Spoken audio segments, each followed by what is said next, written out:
todos.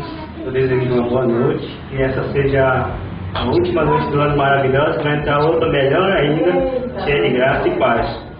Eu só tenho a agradecer ao Senhor por tudo que Ele fez por mim e pela minha vida, porque você sabe como eu entrei aqui, né?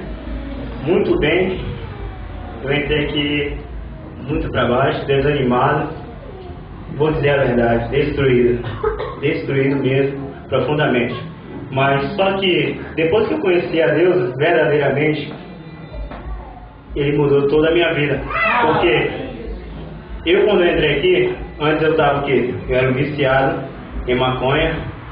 Perdidamente, eu digo com certeza, tive muitas recaídas depois que eu saí dos caminhos do Senhor. Passei praticamente 4 anos distante do caminho do Senhor. E o inimigo me pegou, levou para o mundo dos vícios, viciei no álcool, na droga, não conseguia parar. Eu até mesmo batia no peito e falava, não, isso eu só uso quando eu quero. Mentira, de Satanás. Todos os dias estava usando. Aí, o que Deus fez?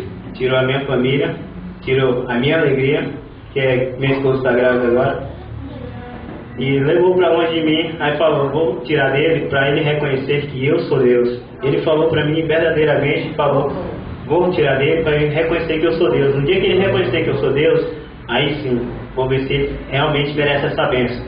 Então, eu agradeço a Deus porque Deus mudou a minha vida, mudou o meu ser, o meu interior.